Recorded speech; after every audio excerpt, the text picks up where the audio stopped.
पहला प्रश्न, भगवान आप दुनिया को क्या संदेश देना चाहते हो?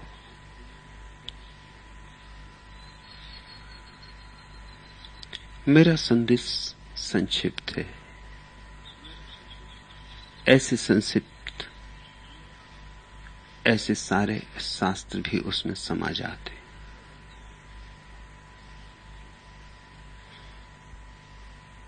और किसी एक परंपरा के शास्त्री नहीं, सभी परंपराओं के शास्त्र समा जाते। और अध्यात्मवादियों के शास्त्री नहीं, भौतिकवादियों के शास्त्र भी समा जाते। मैं एक ऐसा धर्म देना चाहता हूं जो आस्तिक और नास्तिक दोनों के लिए समान रूप से उपलब्ध हो। अब तक के सारे धर्म आस्तिक को उपलब्ध रहे, जो मान सके उसको उपलब्ध रहे। लेकिन उसका क्या जो न मान सके? क्या उसे छोड़ ही दोगे? क्या उसके लिए परमात्मा तक पहुंचने का कोई उपाय नहीं होगा? तब तो यह पृथ्वी पूरी की पूरी धार्मिक कभी भी ना हो सकेगी। तब तो कुछ कमी बनी ही रहेगी। तब तो कुछ लोग अधार्मिक होने को मजबूर ही रहेंगे। फिर जो मान सकता है उसके जीवन की क्रांति भी कुनकुनी होती है। उसके जीवन की क्रांति में बड़ी ऊर्जा नहीं होती। एक अर्थों में उसकी क्रांति नपुंसक होती। वो मान सकता है इसलिए मान लेता है। उसके मानने में कोई संघर्ष नहीं होता। उसके मानने में कोई अभियान नहीं होता। उसके मानने में सत्य की कोई खोज गवेषणा नहीं होती। असली खोज तो वह करता है जो नहीं मान पाता है, जिसके भीतर से नहीं का स्वर उठता है। क्रांति तो वहीं घटित होती है। इस जगत के जो परम धार्मिक लोग थे वे ही थे जो नास्तिकता से गुजरे।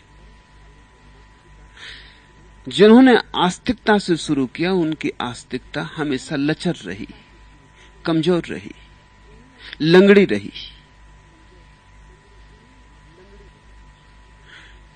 मनुष्य यदि धार्मिक नहीं हो पाया तो इसी लचर आस्तिकता के कारण।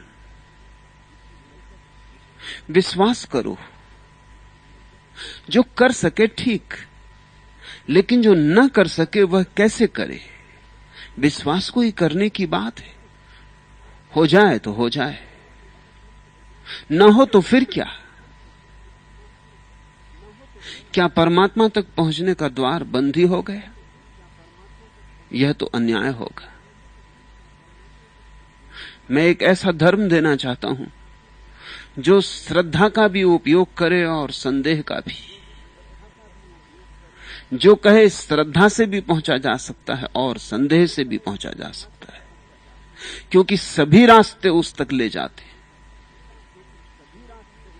तुमने ये तो सुना होगा, जैसा रामकृष्ण ने कहा, वह भी एक क्रांति की बात थी। पहली दफा उन्होंने कही थी कि हिंदू भी वहीं पहुंच जाता है, मुसलमान भी वहीं पहुंच जाता है, ईसाई भी वहीं पहुंच जाता है, जैन भी वहीं पहुंच जाता है।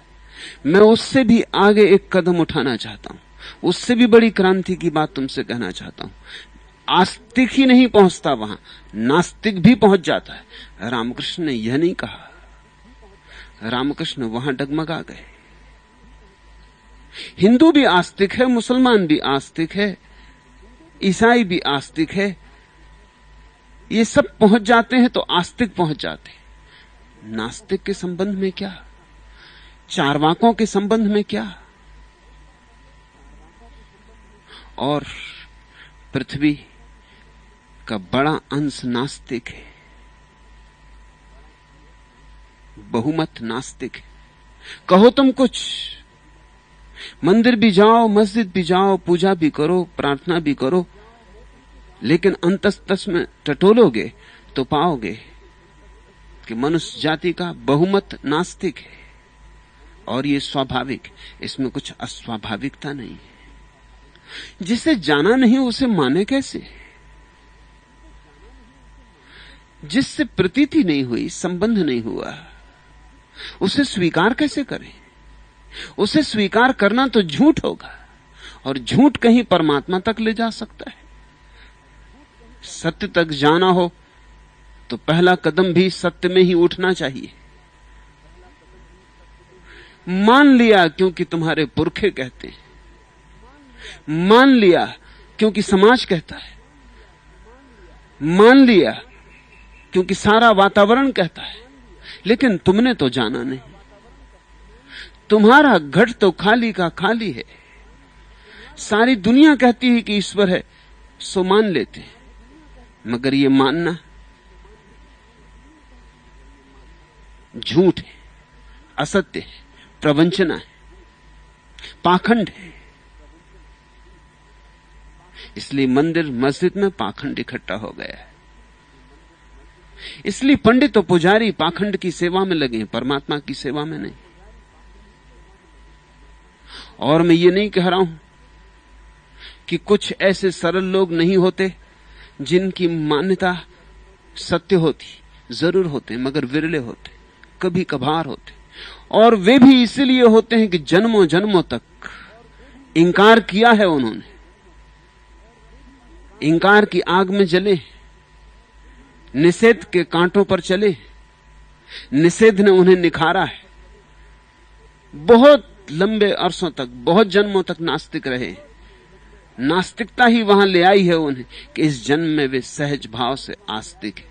सहज भाव से आस्तिक होने का अर्थ है इंकार उठता ही नहीं। ऐसा तो कभी विरला होता है। इन विरले लोगों पर अगर हमने पृथ्वी को आधारित किया तो पृथ्वी अधार्मिक रहेगी। इसलिए मेरे संदेश का पहला सूत्र, मैं नास्तिक तक धर्म को पहुंचाना चाहता हूं, और मैं कोई कारण नहीं देखता, क्योंकि श्रद्धा भी उसकी ही दी हुई है और संदेह भी। सम्यक रूप से श्रद्धा करो तो पहुंच जाओगे, और सम्यक रूप से संदेह करो तो भी पहुंच जाओगे। असली बात है सम्यक रूप। अगर पूरी श्रद्धा करो तो भी पहुंच जाओगे, अगर पूरा संदेह करो तो भी रुके नहीं रह जाओगे। असली बात है पूरापन, समग्रता। इसलिए मेरे पास जो आता है उसके ऊपर कोई भी शर्त नहीं। वास्तविक है तो मुझे अंगीकार है, वो नास्तिक है तो मुझे अंगीकार है। वो कहता है मैं ईश्वर को मानता हूं तो मैं कहता हूं खोज में चले। वो कहता है मैं ईश्वर को नहीं मानता तो मैं कहता हूं नहीं मानने की खोज में चले। अगर ईश्वर है तो नहीं मानते नहीं मानते नहीं मानते भी मिलेगा। अगर है तो कब तक इंकार कर सकोगे? और मैं जानता हूं कि है। इसलिए नास्तिक से मेरा विरोध नहीं। जिन्होंने नास्तिक का विरोध किया है शायद उन्हें भी शक है। अपने शक के कारण ही वे दूसरे के शक से भी प्रताड़ित हो जाते।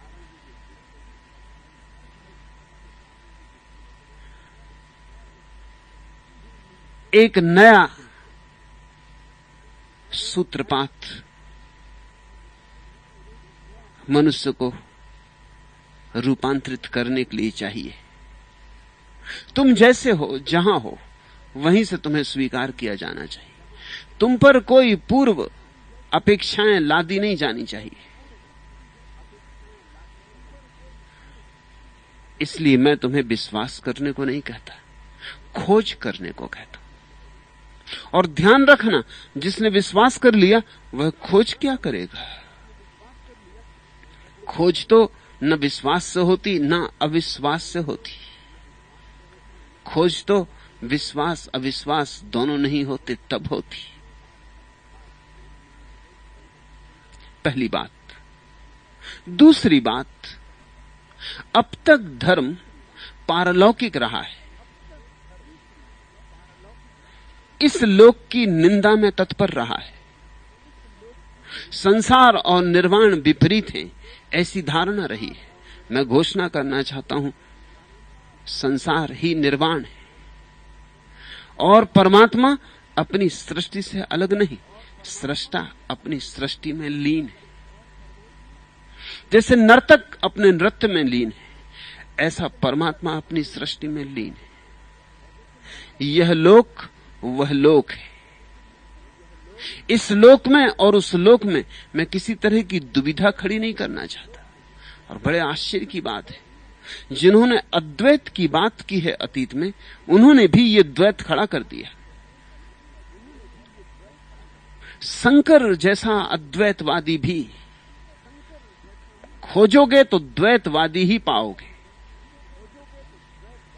माया और ब्रह्म, और माया छोड़नी है और ब्रह्म पाना है, द्वैत खड़ा हो गया। मैं तुमसे कहता हूं माया ही ब्रह्म, यह अद्वैत की आत्यंतिक घोषणा है। माया छोड़नी नहीं, माया में गहरे डूबोगे तो तुम ब्रह्म को ही पाओगे, क्योंकि वही छिपा है। इस सारे राग रंग में उसी की छवि है। इसलिए जीवन का परम स्वीकार है मेरा संदेश। जरा भी निषेध नहीं, जरा भी नकार नहीं। किसी और लोक की खोज में मैं उत्सुक नहीं हूं, कोई और लोक है भी नहीं। और लोक कल्पना जाल है। इस लोक में आदमी ने दुख पाया और इस लोक में सुख पाने के उपाय न खोज सका, इसलिए परलोक की इजाद की गई है। परलोक एक तरह की आत्मवंचना है। यहां दुखी हो, कहीं तो आशा टिकानी पड़ेगी, नहीं तो जियोगे कैसे। यहां तो सब तरफ कंटक ही कंटक है। दूर परलोक में खिलते हैं कमल के फूल, उस आशा में आदमी जिए चला जाता है। मैं तुमसे कहता हूं, कांटों में फूलों को बदला जा सकता है, कांटों को फूलों में बदला जा सकता है। सब तुम पर निर्भर है, तुम्हारे जीवन के ढंग पर निर्भर है। यह पृथ्वी स्वर्ग हो जाती, यही पृथ्वी नरक हो जाती। तुम अपने जीवन की शैली से, तुम अपने ध्यान की गहराई से, तुम अपने प्रेम की ऊंचाई से रूपांतरण लाते हो। कोई दूसरा जगत नहीं, इस जगत को ही रूपांतरित करना है। कहीं और कोई स्वर्ग नहीं, न कहीं कोई नरक है। नरक है तुम्हारे गलत ढंग से जीने का परिणाम, नरक है मूर्छित जीने का परिणाम, स्वर्ग है होशपूर्वक जीने का परिणाम। मगर स्वर्ग और नरक कहीं और नहीं, तुम्हारे मनोविज्ञान है। अतीत के सारे धर्मों ने मनुष्य को द्वंद्व सिखाया है। यह छोड़ो वह पकड़ो, और जहां भी द्वंद्व सिखाया जाता है वहीं मनुष्य विभाजित हो जाता है। मनुष्य को विभाजित करना, उसे विक्षिप्त करने के लिए तैयार करना है। इसलिए सारी मनुष्यता, पूछो मनोवैज्ञानिकों से, विक्षिप्त है। ये पृथ्वी हमने एक बड़े पागलखाने में बदल दी है। कोई थोड़ा पागल, कोई ज्यादा पागल। ज्यादा पागल पागलखाने में है, थोड़े पागल पागलखाने के बाहर है। मगर कोई बुनियादी भेद नहीं, कोई गुणात्मक भेद नहीं। पागल खाने में जाकर देख लो या पार्लियामेंट में जाकर देख लो, क्या भेद पाओगे?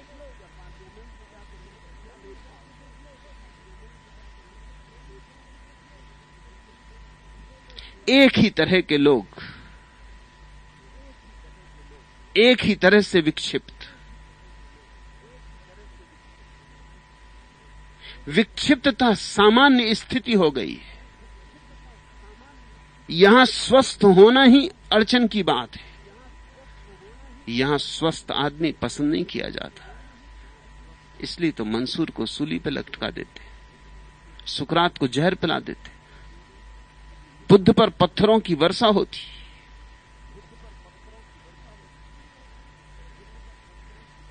ये जो मनुष्य को विभाजित कर दिया गया है कि तुम्हारे भीतर कुछ निम्न है, तुम्हारे भीतर कुछ पाप है, तुम्हारे भीतर कुछ गलत है, उसे काटो, और तुम्हारे भीतर कुछ श्रेष्ठ है, उसे उगाड़ो। मनुष्य को खंडित करना महत से महत पाप है। मैं मनुष्य को अखंड करना चाहता हूं। मैं कहता हूं न तुम्हारे भीतर कुछ बुरा है, न तुम्हारे भीतर कुछ भला है, तुम तो मात्र ऊर्जा हो। ऊर्जा अनेक रूपों में प्रकट हो सकती है। ऊर्जा एक सीढ़ी है, लेकिन सीढ़ी का जो नीचा से नीचा पायदान है, वो भी सीढ़ी के ऊंचे से ऊंचे पायदान से जुड़ा है। वे पृथक नहीं है, विपरीत नहीं है। वे एक ही इंद्रधनुष के रंग हैं। तुम्हारी काम वासना और तुम्हारी राम वासना अलग अलग नहीं है, शत्रु नहीं है, एक ही ऊर्जा की तरंगे। तुम्हारी काम वासना ही एक दिन राम वासना में रूपांतरित होती, तुम्हारी संभोग की क्षमता ही एक दिन समाधि बनती। अगर दो नहीं है जगत में, तो फिर मनुष्य को भी दो में बांटने की कोई जरूरत नहीं। और जैसे ही मनुष्य को न बांटा जाए, चिंता विसर्जित होती। जैसे ही मनुष्य को न बांटा जाए, तनाव शून्य हो जाता है। जैसे ही मनुष्य को न बांटा जाए, वैसे ही उत्सव, वैसे ही नृत्य का आविर्भाव होता है। जैसे ही मनुष्य को न बांटा जाए, वैसे ही समाधि उतरनी शुरू हो जाती। तो दूसरी बात, मैं मनुष्य को अखंड स्वीकार करता हूं। जैसा है वैसा पूरा का पूरा। जिन्होंने उसमें खंड किए, उन्हें जीवन की पूरी कला का ज्ञान न था। उन्हें पता न था कि सारी ऊर्जा को एक साथ समवेत एक संगीत में कैसे गूंथा जाए। उन्हें जीवन का ऑर्केस्ट्रा बनाने की सूझबूझ नहीं थी। स्वभावतः जीवन को ऑर्केस्ट्रा बनाना हो, बहुत से वाद्यों को एक ही संगीत में समाविष्ट करना हो, तो बड़ी सूझ चाहिए, बड़ी अंतर्दृष्टि चाहिए कि तुम्हारी देह तुम्हारे मन के साथ नाचे, तुम्हारा मन तुम्हारे आत्म के साथ नाचे, कि तुम्हारी पूरी त्रिवेणी इस पूरे अस्तित्व के साथ नाचे। धर्म अब तक काट छांट करता रहा है, मनुष्य को तोड़ता रहा खंडों में। मैं मनुष्य को जोड़ना चाहता हूं। प्रेम मेरा सूत्र है। घृणा तोड़ती है, प्रेम जोड़ता है। अब तक धर्मों ने बात तो प्रेम की है, लेकिन प्रेम की आड़ में घृणा सिखाई। शरीर को घृणा करो तो आत्मा से प्रेम होगा। मैं तुमसे कहता हूं, जिसने अपने शरीर को भी प्रेम नहीं किया वह अपनी आत्मा को कैसे प्रेम कर सकेगा? जो दृश्य से भी प्रेम ना कर सका, उसके अदृश्य से कोई संबंध जुड़ेंगे इसकी संभावना छोड़ो, इसकी आशा छोड़ो। अपने शरीर को भी प्रेम करो। उसी प्रेम की गहराई में तुम्हें मन की तरंगें मिलेंगी। अपने मन को भी प्रेम करो, उसी गहराई में तुम्हें आत्मा का शाश्वत आनंद भी झलकेगा। अपनी आत्मा को प्रेम करो और उसी में उतरते उतरते तुम्हें परमात्मा के दर्शन होंगे। अब तक धर्मों ने तुमसे कहा है, इसे काटो, उसे काटो, ये पैर ठीक नहीं, इसे तोड़ डालो, ये हाथ ठीक नहीं, इसे तोड़ डालो। आंखें वासना में ले जाती हैं, आंखें फोड़ डालो। जीभ में स्वाद उमकता है, जीभ काट डालो। इन्हें धर्म कहना ठीक नहीं। ये धर्म के नाम पर बड़े जंगली प्रयोग थे, अशिष्ट, असभ्य, असंस्कृत। मनुष्य आगे आया, मनुष्य अब प्रौढ़ हुआ है। अब मनुष्य को कुछ और विराटतर धर्म की आभा चाहिए, दिशा चाहिए। कजान झाकिस का जोरबा और गौतम बुद्ध, इन दोनों को अब मैं एक साथ देखना चाहता हूं।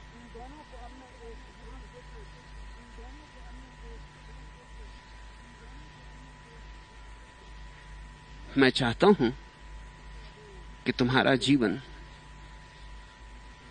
एक संगीत हो, जिस संगीत में सब समाविष्ट हो जाए, कुछ भी निषिद्ध ना हो, कुछ भी वर्जित ना हो, कुछ भी पाप की तरह थोड़ा छोड़ा ना जाए। मैं तुम्हारे सारे पापों की ऊर्जा को भी पुण्य की सुवास में रूपांतरित कर लेना चाहता हूं, और उसी को मैं कलाकार कहता हूं, उसी को मैं बुद्धिमान कहता हूं, जो लोहे को सोना बना ले और जो जहर से औषधि बना ले और जो मृत्यु से अमृत निचोड़ ले।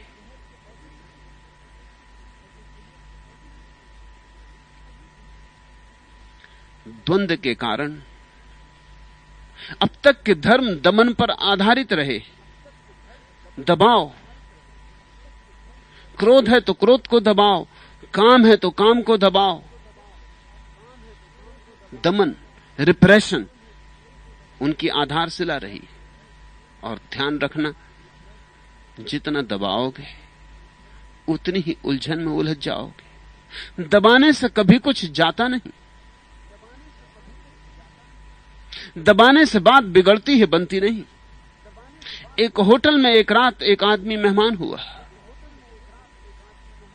एक ही कमरा खाली था। मैनेजर ने कहा कि आप किसी और होटल में चले जाएं, एक कमरा खाली है, मैं दे सकता हूं, लेकिन उस कमरे के ऊपर जो सज्जन, उस कमरे के नीचे जो सज्जन ठहरे हुए, वो जरा उपद्रवी स्वभाव के। अगर तुम जरा जोर से चले, जरा जोर से बोले, जरा आवाज हो गई, बर्तन गिर गया, तो झगड़ा झांसा खड़ा हो जाएगा। इसलिए उस कमरे को हमने खाली ही छोड़ रखा कि जब तक वो सज्जन न चले जाएं उसे खाली ही रहने दें। उस यात्री ने कहा कि मैं दिन भर तो काम में रहूंगा, रात 12 बजे लौटूंगा, 4 घंटे मुझे सोना है, सुबह 5 बजे की गाड़ी पकड़ लेनी, बहुत कम संभावना है कि मेरी उनसे कोई झंझट हो। कमरा दे दिया गया। रात वो आदमी 12 बजे थका मांदा लौटा। दिन भर का बाजार का काम, बिस्तर पर बैठकर उसने जूता खोला और जूता पटक दिया। जैसे ही एक जूता पटका, उसे याद आया कि कहीं नीचे के आदमी की नींद न टूट जाए, कोई झंझट आधी रात में खड़ी न हो जाए। तो उसने दूसरा जूता आहिस्ते रख दिया, सो गया। कोई घंटे भर बाद किसी ने द्वार पर जोर से दस्तक दी, द्वार को झकझोरा, नींद टूटी, उठा, सोचा कौन होगा। वो नीचे वाला आदमी खड़ा था, आंख बबूला, आंख खून से भरी। उसने पूछा कि दूसरे जूते का क्या हुआ?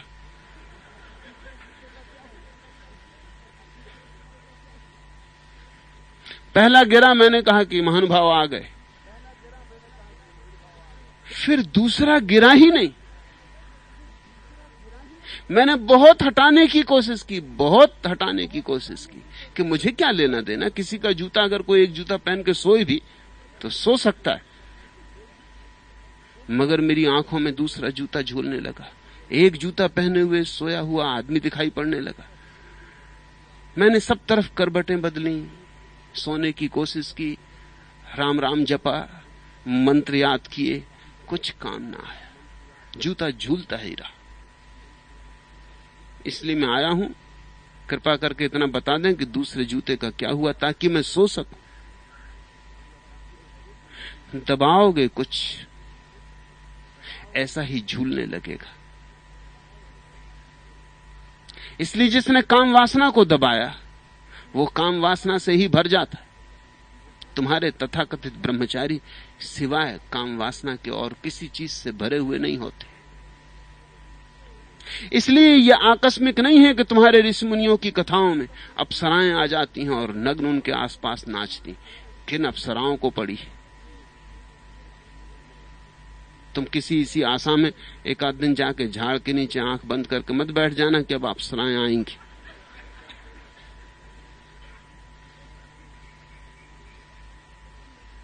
अप्सराओं को अगर बुलाना हो तो पहले ऋषि मुनियों की पूरी दमन की प्रक्रिया से गुजरना होगा।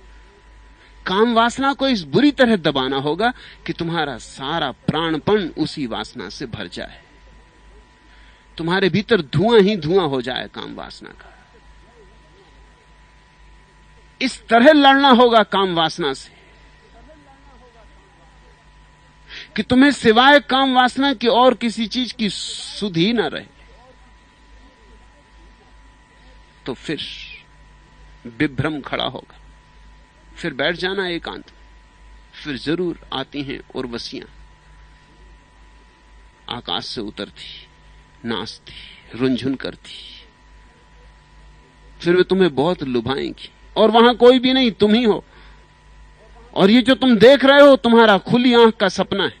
मनोवैज्ञानिक कहते हैं कि अगर कोई चीज बहुत देर तक दबाई जाए तो फिर आंख बंद करके सपना देखने की जरूरत नहीं रहती। आंख खुली ही रहे और सपना खड़ा हो जाता है। हेलुसिनेशन पैदा हो जाता, विभ्रम पैदा हो जाता।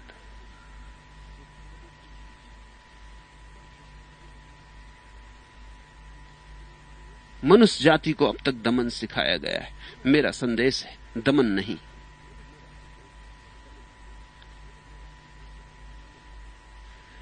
अपनी ऊर्जाओं से संघर्ष नहीं, अपनी ऊर्जाओं की समझ, अपनी ऊर्जाओं के साथ एक मैत्री। शत्रुता से कुछ भी हल ना होगा। लड़े कि हारे, जीतने का उपाय है जागो, समझो, ध्यान करो। काम वासना है तो काम वासना पर ध्यान करो। काम वासना है तो काम वासना की प्रक्रिया से गुजरो ध्यान पूर्वक, जागे हुए, सजग, हाथ में दिए को लिए हुए। और जल्दी ही तुम मुक्त हो जाओगे। तब एक ब्रह्मचर्य आता है जो तुम्हारे तथाकथित ब्रह्मचारियों का ब्रह्मचर्य नहीं। उस ब्रह्मचर्य की शोभा अनूठी। उस ब्रह्मचर्य में कुछ दबाया नहीं गया है, रूपांतरित किया गया है। सारी ऊर्जा एक नए रूप में प्रकट होनी शुरू हुई है। ऊर्जा का तल बदला है, अभिव्यक्ति बदली। ऐसा ही समझो कि तुम्हारे हाथ में नई नई किसी ने वीणा थमा दी। तुम क्या सोचते हो तुम दीपक राग गा सकोगे कि बुझे दिए जल जाएं? हालांकि दीपक राग भी उस वीणा में छिपा पड़ा है। किसी बैजू बावरा के हाथ पड़ जाए तो बुझे दीपक जल सकते। वीणा यही है, मगर तुम्हें कुशलता सीखनी होगी। क्या तुम सोचते हो कि उठा के एक हंटर और वीणा को मारने लगोगे, पीटने लगोगे तो वीणा झुक जाएगी, अपने रहस्य तुम्हारे सामने खोल देगी और तुम दीपक राग गा सकोगे? तो तुम पागल हुए, तुम वीणा तोड़ डालोगे। दीपक राग तो दूर, उससे कोई भी राग नहीं उठेगा। अधिकतर लोग अपनी जीवन वीणा को इसी तरह तोड़कर बैठ गए। तुम्हारे मंदिरों में, तुम्हारे आश्रमों में जो लोग बैठे हैं, जिनको तुम महात्मा साधु संत कहते हो, इसी तरह के मुर्दे जिनकी वीणाएं टूट गई। उनकी वीणा से कोई राग नहीं उठ रहा है।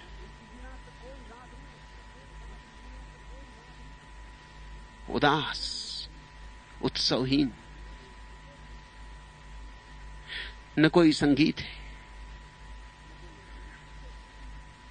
न कोई सुवास है। और ये रुग्ण विक्षिप्त लोग दूसरों को भी रुग्ण और विक्षिप्त किए जा रहे हैं। जो इन्होंने सीखा है वही दूसरों को सिखाए चले जा रहे हैं। ऐसी मनुष्य जाति एक बड़े गहन रोग से उलझी। मैं तुम्हें एक ऐसा धर्म देना चाहता हूं जो तुम्हें वीणा पर अंगुलियों को साधने की कला सिखाए, जो तुम्हें वीणा से मैत्री सिखाए, जो तुम्हें वीणा के तारों में छिपे हुए सूक्ष्म सूक्ष्म स्वरों का अनुभव कराए, जो तुम्हें इतना कुशल बना दे कि किसी दिन दीपक राग उठे, कि बुझे दिए भी जल जाएं, ऐसा संगीत जन्मे। परमात्मा ने तुम्हें जो दिया है वह व्यर्थ नहीं हो सकता। अगर तुम्हें सार्थकता न दिखाई पड़ती हो तो इतना ही समझना कि अभी तुम्हारे पास देखने की क्षमता नहीं। परमात्मा ने तुम्हें जो दिया है सभी सार्थक है। देखते हो, बिजली तो कब से चमकती थी, करोड़ों साल से चमकती, जब से पृथ्वी बनी तब से चमकती, और आदमी सिर्फ डरता था। और जब बिजली कड़कती थी आकाश में और मेघ गिरते थे तो आदमी घुटने के बल गिर के इंद्र देवता की प्रार्थना करता था, सोचता था इंद्र नाराज है कि इंद्र ने बिजली के माध्यम से अपनी प्रत्यंचा खींची, कि अपना धनुष उठाया है।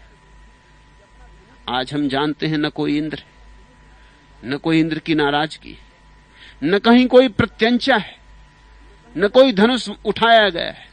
आज हम जानते हैं कि विद्युत जगत की एक ऊर्जा है।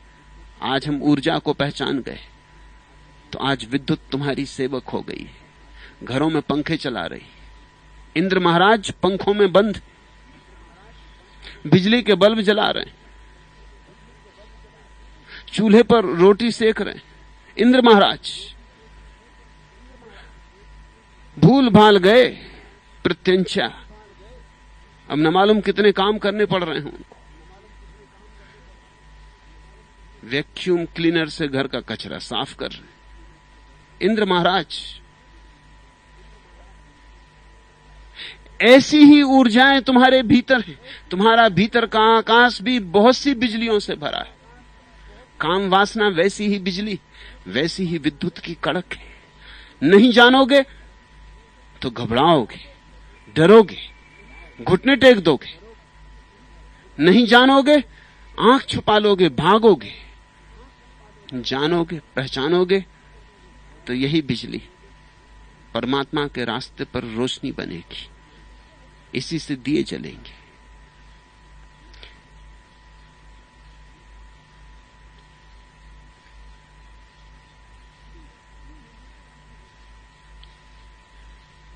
मेरा संदेश है,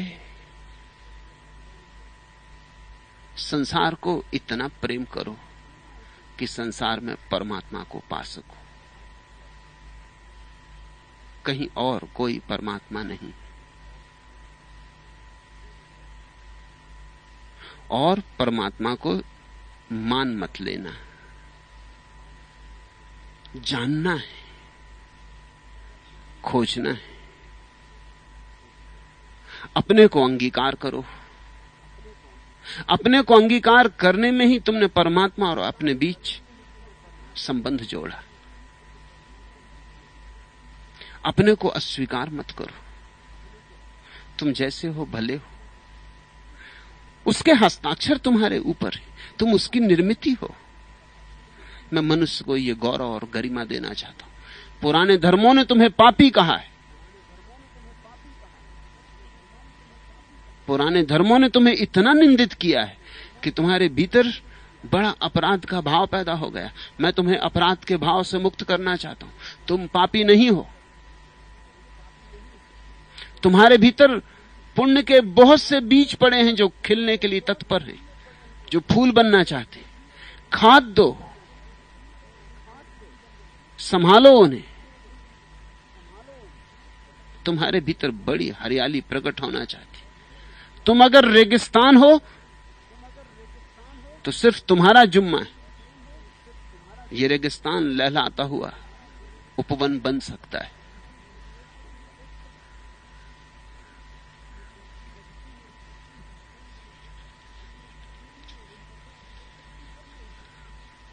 दूसरा प्रश्न, आग में जल गई यह दीवानी, भस्म हुई अब फिरती है। सिंदूरी मेघा बरसे, रिमझिम बरसे, रुंझुन बरसे, जितने भीगे उतने तरसे। मंजिल का भी होश नहीं, राहों का भी ज्ञान नहीं। अंतर्घट में किरणें उतरी, हृदय कमल है खिलता जाता।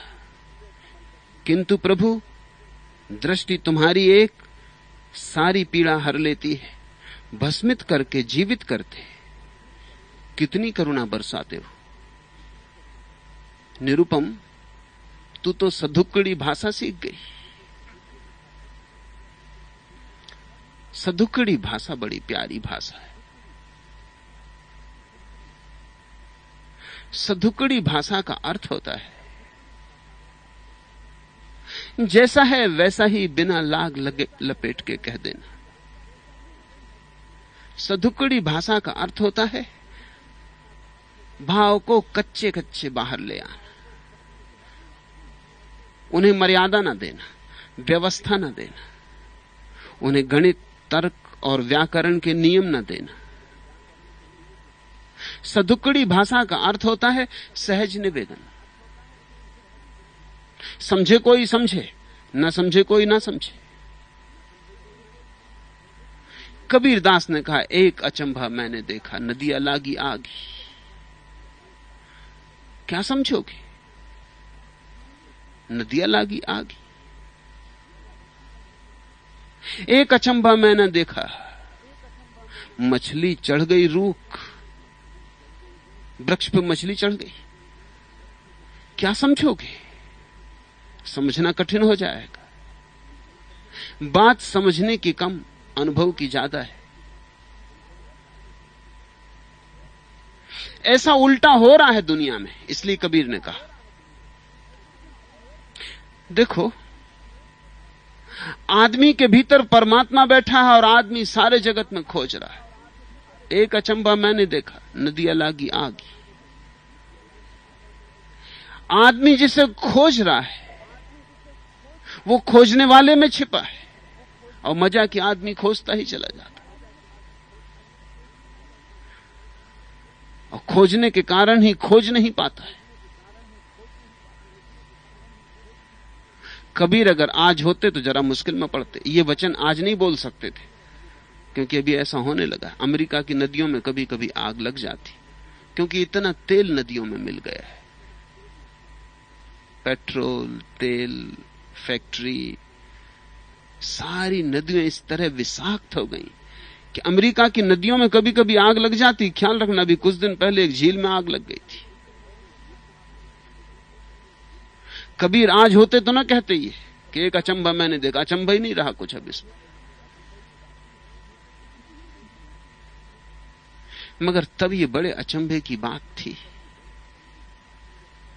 कबीर इशारा कर रहे थे। ऐसे ही निरुपम अच्छा हुआ,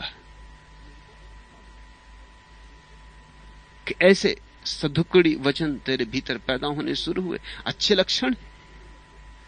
मेघ गिरने लगे, आषाढ़ के पहले मेघ, जल्दी ही वर्षा होगी। तैयार करो अपने को।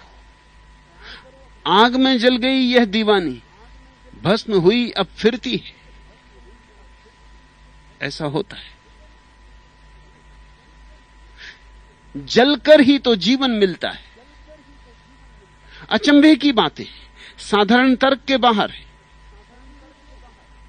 जो अपने को बचाता है खो देता है, जो अपने को खोने को तत्पर है पा लेता है। जो मझधार में डूब जाता है उसे किनारा मिल जाता है, और जो किनारे की तलाश करता है वो मझधारों में डूब जाता है।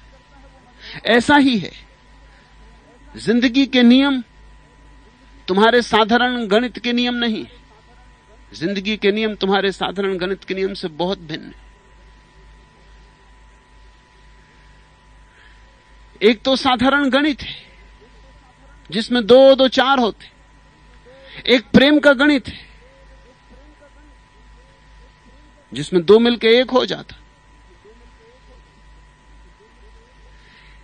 आग में जल गई यह दीवानी, भस्म हुई अब फिरती है। सिंदूरी मेघा बरसे, रिमझिम बरसे, रुंझुन बरसे, जितने भीगे उतने तरसे। सच, जितना भीगोगे उतने तरसोगे, जितना पियोगे प्यास बढ़ती चली जाएगी। ये परमात्मा के साथ नाता जोड़ना, ऐसी ही अनंत प्यास के साथ नाता जोड़ना है।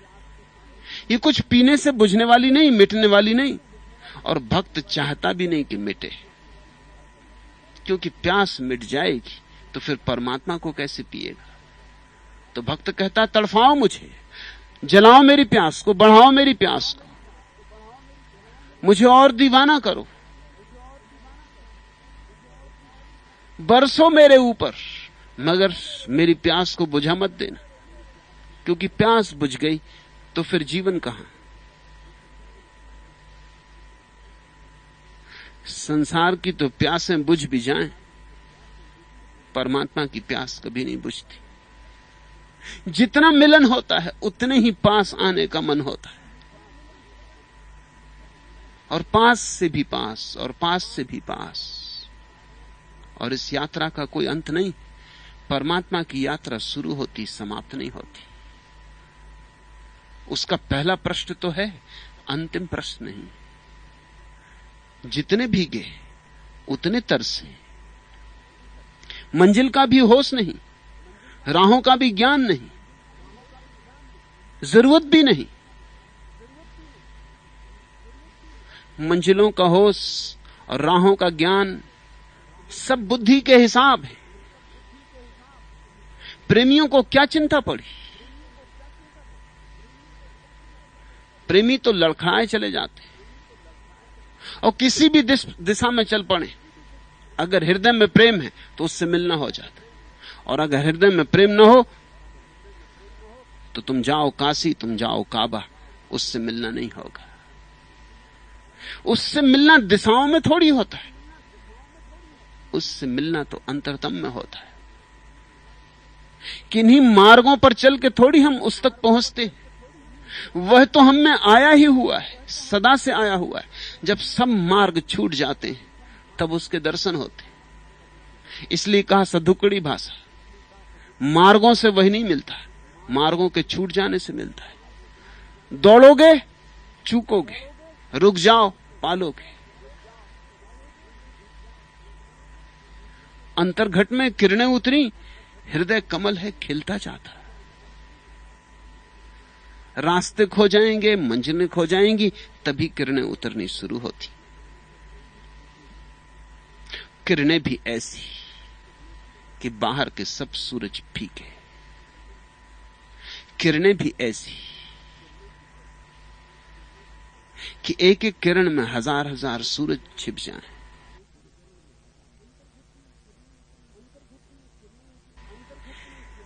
अंतर्घट में किरणें उतनी, हृदय कमल है खिलता जाता, और हृदय कमल खिलता ही जाता है, खिलता ही जाता है। इसलिए हमने मनुष्य की अंतिम चेतना की अभिव्यक्ति को सहस्त्र दल कमल कहा है। 1000 पखड़ियों वाला कमल, 1000 प्रतीक अंक है, उसका मतलब होता है असंख्य।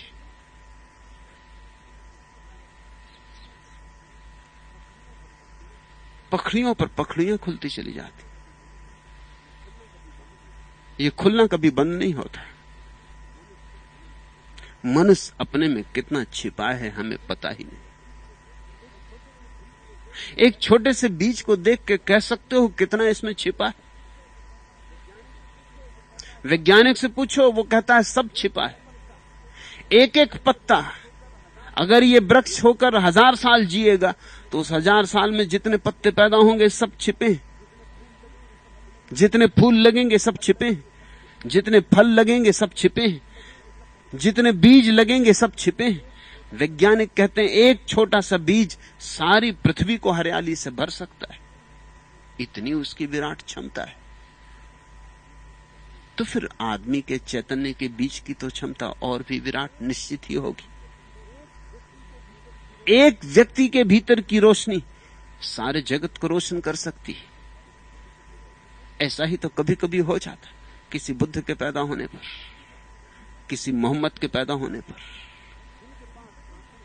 जिनके पास आंखें हैं वे चल पड़ते रोशनी की तलाश में, जिनके पास थोड़ा भी हृदय है, सजग संवेदनशील, उनके भीतर भनक पड़ने लगती, कंपन होने लगता।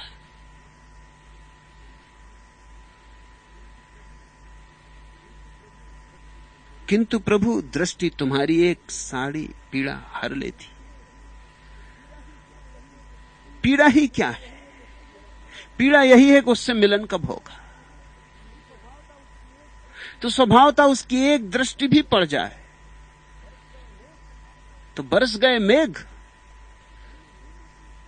जन्मों जन्मों की प्यासी धरती हरी हो उठी। दुख क्या है जीवन? एक ही दुख है कि हम अपने मूल स्रोत से कैसे जुड़ जाएं। हम अपनी जड़ें भूल गए, हम अपना घर भूल गए। उस घर में हमारी वापसी कैसे हो जाए? निश्चित ही एक झलक काफी है, एक आंख उसकी पड़ जाए कि फिर हम दोबारा वही नहीं हो सकते जो थे। हम कुछ के कुछ हो गए, हम नए हो गए। एक आंख की झलक और सारे रोए बदल गए। रोआ रोआ कण कण, दिल की धड़कन धड़कन गूंज उठी, नाच उठी। भस्मित करके जीवित करते कितनी करुणा बरसाते हो।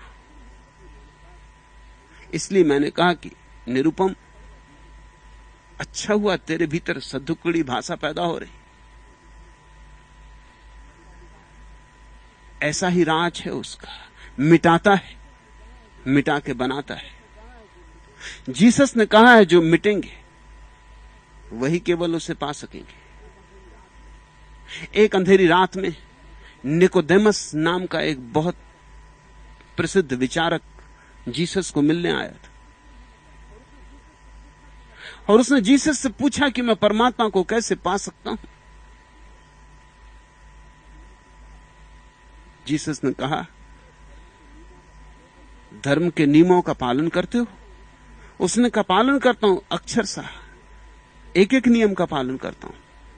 और वह झूठ नहीं बोल रहा था, वह जाना माना नीतज्ञ था, जाना माना चरितमान व्यक्ति था, उसकी बड़ी ख्याति थी।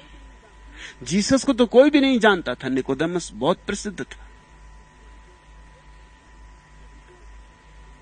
यहूदियों के सबसे बड़े मंदिर का वह भी एक आचार्य था। जीसस ने पूछा, तो फिर एक ही कमी रह गई। अगर सब नियमों का पालन करते हो और परमात्मा नहीं मिला और तुम्हें मुझसे पूछने आने पड़ा, तो सिर्फ एक ही बात की कमी रह गई। निकोदेमस ने पूछा, कहो किस बात की कमी मैं पूरा करूंगा? जीसस ने कहा, unless you are born again, जब तक कि तुम्हारा फिर से जन्म ना हो तब तक तुम उसे ना पा सकोगे। निकोदेमस ने कहा, फिर से जन्म? तो क्या मुझे मरना होगा? जीसस ने कहा, मरना ही होगा। तुम्हारे तरफ से तुम्हें मरना ही होगा, मिटना ही होगा। जैसे बीज जमीन में गिरता है और मिट जाता है, ऐसे तुम जिस दिन मिट जाओगे उस दिन तुम्हारे भीतर से अंकुरण होगा। धर्म मिटने की ही कला है और पाने की भी। धर्म सूली है और सिंहासन है।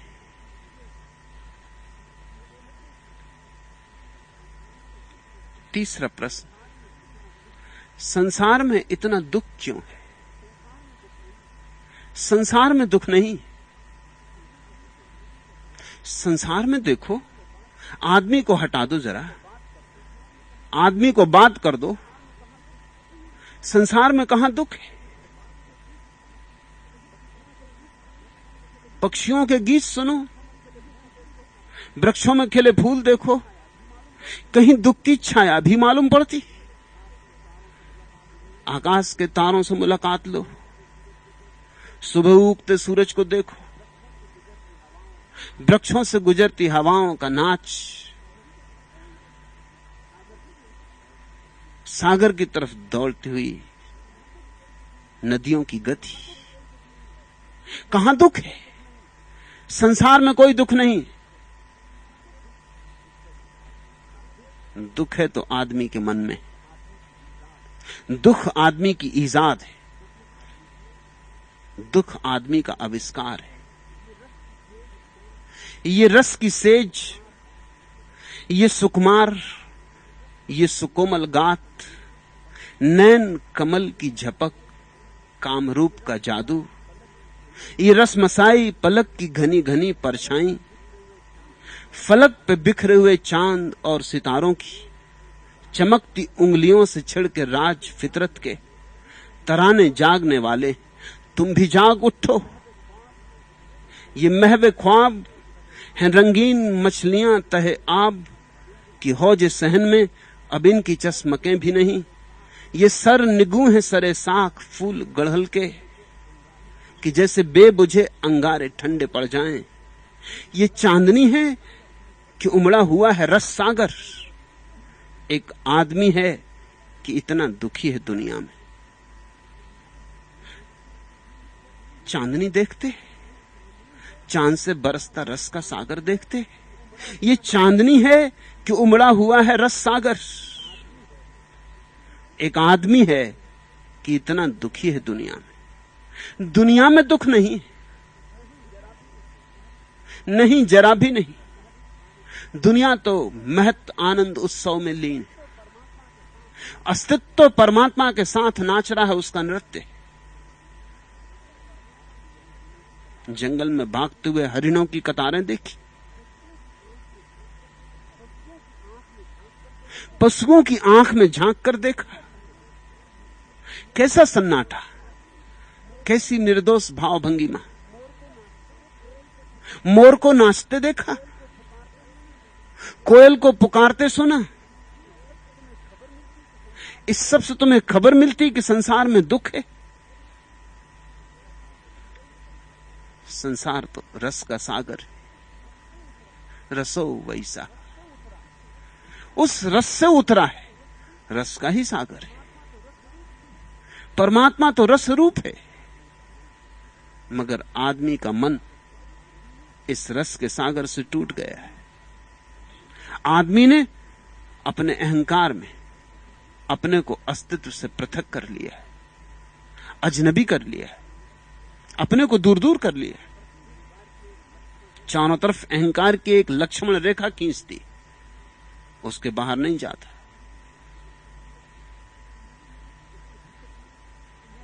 उसके भीतर दुख है। तुम्हारी मान्यता में दुख है, और अगर तुम्हारी मान्यता में दुख है तो फिर संसार में भी तुम्हें सुख दिखाई नहीं पड़ेगा। तुमने कभी ऐसे आदमी को देखा जिसको तुम कहो कि देखो कितना प्यारा चांद निकला है, और वो कहे क्या क्या प्यारा है इसमें? चांद है, चांद जैसा चांद है, निकलता ही रहा, निकलता ही रहेगा, इसमें प्यारा क्या है? तुमने ऐसे आदमी से बात की कभी कि फूल खिले और तुम कहो देखो फूल खिला, तो कहेंगे मुझे भी दिखाई पड़ रहा है, पर इससे क्या? फितरत के पुजारी कुछ तो बता, क्या हुस्न है इन गुलजारों में, है कौन सी रानाई आखिर इन फूलों में, इन खारों में? वो ख्वाह सुलगते हो सब भर, वो ख्वाह चमकते हो सब भर, मैंने भी तो देखा है अक्सर, क्या बात नई है तारों में? एक चांद की ठंडी किरणों से मुझको तो सुकून होता ही नहीं, मुझको तो जुनून होता ही नहीं जब फिरता हूं गुलजारों में। ये चुप चुप नरगिस की कलियां, क्या जाने कैसी कलियां हैं, जो खिलती हैं, जो हंसती हैं और फिर भी हैं बीमारों में। दरिया के तला तुम का मंजर, हां मुझको, दरिया के तला तुम का मंजर, हां तुझको मुबारक हो, लेकिन एक टूटी फूटी कश्ती भी टकराती है मझधारों में। कोयल के रसीले गीत सुने, लेकिन ये कभी सोचा तूने, हैं उलझे हुए नगमे कितने एक साज के टूटे तारों में। कुछ लोग हैं जो सिर्फ टूटे हुए साज के नगमे ही सुनते हैं। कोयल के रसीले गीत सुने, लेकिन ये कभी सोचा तूने, हैं उलझे हुए नगमे कितने एक साज के टूटे तारों में। कुछ लोग हैं जो आदमी नहीं देखते, लाशें गिनते। कुछ लोग हैं जो जिंदगी नहीं देखते, जो मौत का हिसाब लगाते। कुछ लोग हैं जो गुलाब की झाड़ी के पास खड़े होकर फूल नहीं देखते, कांटे गिनते।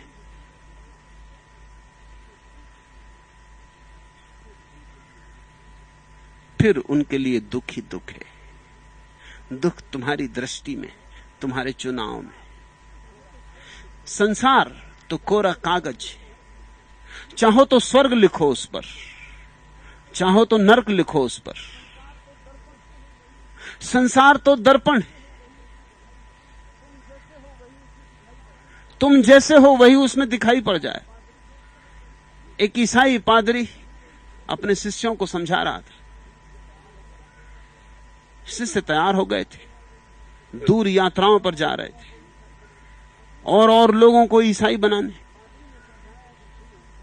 पादरी ने समझाया कि सुनो, जब तुम समझाओ लोगों को, तो जो जो तुम समझाओ उसकी भाव भंगिमा भी प्रकट करना। ऐसी मत समझाया जाना ग्रामाफोन के रिकॉर्ड की तरह, नहीं तो लोगों पर असर नहीं पड़ता। जैसे उदाहरण के लिए, जब तुम स्वर्ग की बात करो तो चेहरे पे एकदम स्वर्गीय आभा को प्रकट करना, मस्त हो जाना, जैसे शराब पी ली हो, मस्ती में डोलने लगना, आंखें ऊपर चढ़ जाएं, आकाश की तरफ देखना, हाथ उठा देना कि लोग भी अचंभे में आ जाएं। एक युवक ने खड़े होकर पूछा कि यह तो ठीक है गुरुदेव, नरक का वर्णन करते समय क्या करना? तो ईसाई पादरी ने कहा, तुम्हारी जैसी शकल है वही काम कर जाएगी, कुछ विशेष भाव भंगिमा की जरूरत नहीं, तुम जैसे हो बस ऐसे ही खड़े हो जाए, पर्याप्त। तुम्हें देख के भरोसा आ जाएगा कि नरक है। एक युवती एक युवक के प्रेम में थी। मां भी चाहती थी कि विवाह हो जाए, लेकिन युवती ने एक दिन अपनी मां को कहा कि और सब तो ठीक है। उसे धर्म में बिल्कुल विश्वास नहीं, उस युवक को। क्या यह उचित है कि हम एक ऐसे आदमी से विवाह करें जिससे धर्म में विश्वास नहीं? मां ने पूछा, तू विस्तार की बात कर, क्या मतलब? धर्म में विश्वास नहीं, किस बात में विश्वास नहीं? लड़की ने कहा, जैसे उदाहरण के लिए उसे नरक में विश्वास नहीं। मां ने कहा, पागल छोड़ फिकर, हम दोनों के बीच एक दफा आ जाने दे, विश्वास दिला देंगे। एक दफा हम दोनों के बीच पड़ भर जाए, नरक में उसे निश्चित विश्वास आ जाएगा। विवाह के पहले जिन्हें नरक में विश्वास नहीं होता, विवाह के बाद हो जाता। अनुभव से हो जाता है। स्वर्ग में चाहे अविश्वास रहे, नरक में अविश्वास नहीं रह जाता। तुम कैसे जी रहे हो उस पर सब निर्भर है। ऐसा तो पूछो ही मत कि संसार में इतना दुख क्यों। संसार में कोई दुख नहीं। तुम्हारी दृष्टि, तुम्हारी दृष्टि दुख को चुनने वाली दृष्टि है। तुम दुखों को संग्रहित करते हो, फिर स्वभावतः संसार में दुख ही दुख दिखाई पड़ता है। कहते हैं किसी आशावादी आदमी से पूछो तो वो कहेगा 2 दिनों के बीच में एक रात होती, और किसी निराशावादी से पूछो तो वो कहेगा 2 रातों के बीच में एक दिन होता है। पश्चिम का एक बड़ा विचारक डीन इंगे बहुत निराशावादी था।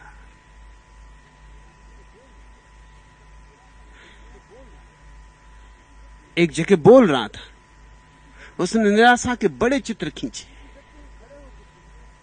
किसी व्यक्ति ने खड़े होकर पूछा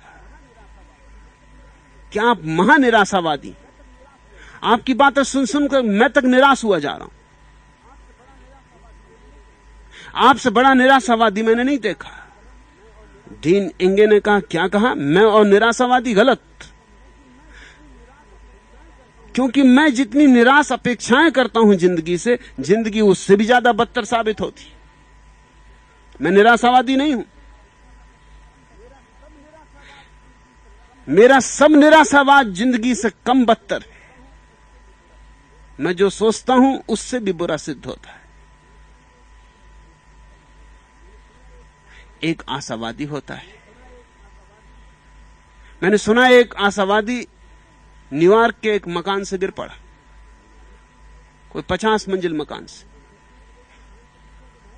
गिरते राह में खिड़कियों से लोगों ने झांक के पूछा कि भाई क्या हाल है? उसने कहा अब तक सब ठीक है।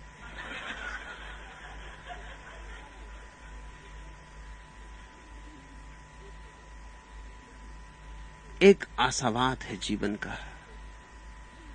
आशा हो तो बड़े फूल खिलते हैं। तुम पर निर्भर है।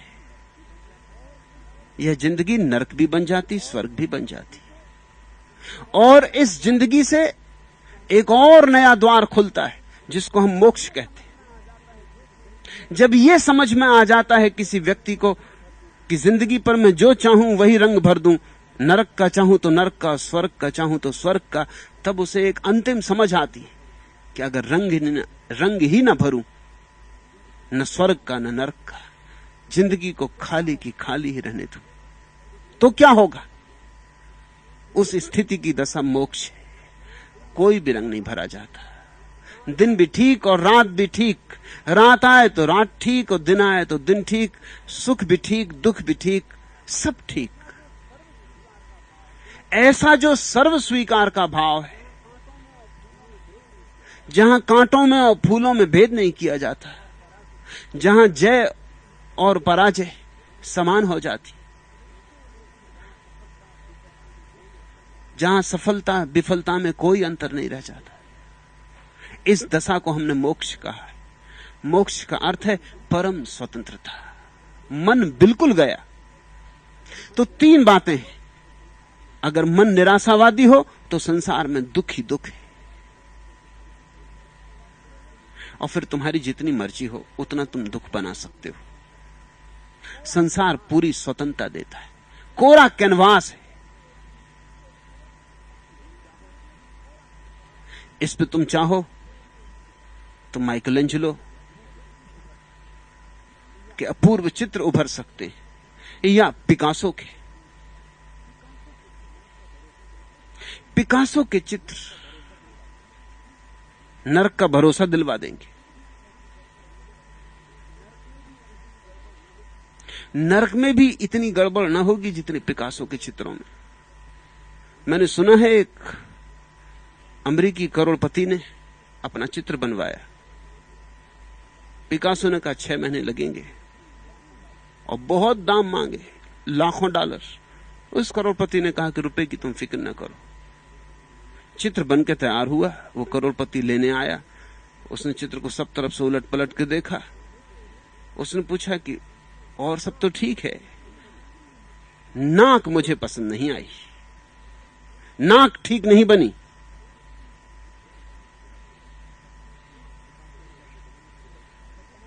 पिकासो ने कहा यह बड़ी मुश्किल हो गई, अब बदलाहट नहीं हो सकती। उसने पूछा बदलाहट क्यों नहीं हो सकती, मैं और पैसा दूंगा। पिकासो ने कहा नहीं, बदलाहट हो ही नहीं सकती। पिकासो का एक शिष्य पास बैठा था, उसने कहा कि क्यों बदलाहट नहीं हो सकती। पिकासो ने कहा भले मानुस, मुझे खुद ही पता नहीं कि नाक मैंने कहां बनाई, बदलाहट कहां करना है। नर्क में कम से कम नाक तो साफ होती होगी, कहां कान, कहां नाक, कहां आंख। पिकासो के चित्रों में सब गड़बड़ हो जाता है। पिकासो का चित्र अपनी दीवार पर रात को लगा के सो जाओ, रात तुम्हें दुख स्वप्न आएंगे, भूत प्रेत सताएंगे। कैनवस वही है। मैंने माइकलएंजेलो के संबंध में यह कहानी सुनी कि जब वो जीसस का अपना अपूर्व चित्र बना रहा था तो एक आदमी ने उसे रास्ते में गालियां दे दी, उसका अपमान कर दिया। लेकिन उसने ये सोचकर कि अभी मैं जीसस में संलग्न हूं, इस झंझट में कहां पड़ूं। और जीसस ने कहा है जो तुम्हारे गाल पर एक छांटा मारे तुम दूसरा उसके सामने कर देना, और जो तुम्हारा कोट छीने कमीज भी दे देना, और जो तुमसे कहे कि मेरे साथ 1 मील चलो, मेरा बोझा ढो दो, तो 2 मील तक चले जाना। तो ऐसे आदमी का चित्र बना रहा हूं, अभी झंझट में नहीं पड़ना। वो चुपचाप सुन लिया और चला गया। मगर ऐसे कुछ आसान थोड़ी सुन लेना और चले जाना। भीतर भीतर आग उबलने लगी। उस मन होने लगा कि सिर तोड़ देता उसका। ये जीसस बीच में आ गए, फिर देख लूंगा, अभी जरा ये चित्र पूरा हो जाए। उस दिन उसने बहुत चेष्टा की, चित्र पूरा तैयार हो गया था। सिर्फ जीसस के चेहरे पर बस आखिरी रंग भरने थे, मगर वो रंग न भरे जा सके। उसने सब तरह से चेष्टा की, लेकिन जीसस का चेहरा न उभरा सो न उभरा। अंततः उसे ख्याल में आया कि मैं इतने क्रोध से भरा हूं, इस अक्रोधी आदमी के चेहरे को मैं न उभार पाऊंगा।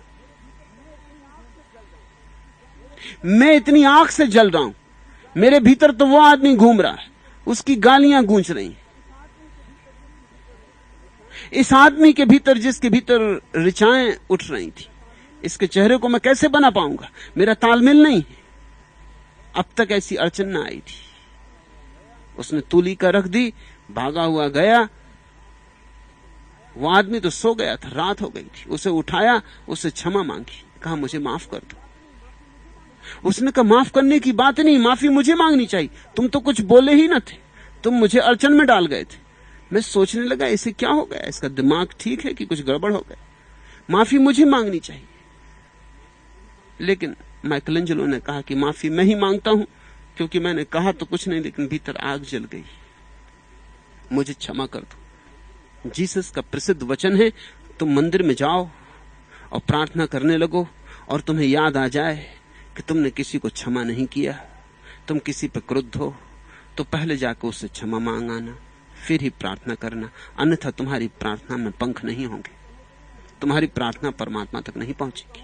जब उसने क्षमा मांग ली, हल्का हो गया, निर्भर हो गया, वापस गया, और घड़ी भर भी ना लगी और जीसस का चेहरा उभर आया। तो मतलब समझे, जब तक जीसस जैसी भावदशा भीतर ना हो, तब तक तुम बाहर जीसस का चेहरा भी नहीं बना सकते। पिकासो भीतर नरक में जी रहा है। इस 20वीं सदी का सारा नरक, सारी षड़ांत, सारा उपद्रव, सारा वैमनस्य, 2 महायुद्ध, उन महायुद्धों में कटे हुए हजारों लोग, बहा हुआ लहू, हिरोशिमा और नागासाकी, वह सब पिकासो के भीतर भरा हुआ है, उसके चित्रों में बह जाता है। तुम अपनी जिंदगी जो बना रहे हो वो भी एक कैनवस है। तुम अपनी जिंदगी को रंग रहे हो। उसमें अगर नर्क उभर आता है तो समझना कि नर्क तुम्हारे भीतर है। उसमें अगर स्वर्ग उभर आए तो समझना कि स्वर्ग तुम्हारे भीतर है। और ऐसा भी नहीं है कि कभी कभी तुम्हें स्वर्गीय क्षणों का अनुभव नहीं होता, कभी कभी होता है। तब जरा जांचना अपने भीतर की क्या बात घट रही। कभी कभी भीतर सन्नाटा हो जाता, तुम्हारे बावजूद हो जाता। कभी सूरज को उगते देखते डूबते देखकर, कभी पक्षियों को अपने नीड़ की तरफ लौटते देखकर तुम्हारे भीतर भी कुछ हो जाता है। कभी संगीत सुनते देखकर, कभी किसी बच्चे को हंसते देखकर, कुछ तुम्हारे भीतर हो जाता है। तब तुम भी क्षण भर को स्वर्ग से जुड़ जाते हो। मगर ये क्षण बड़े विरल हैं।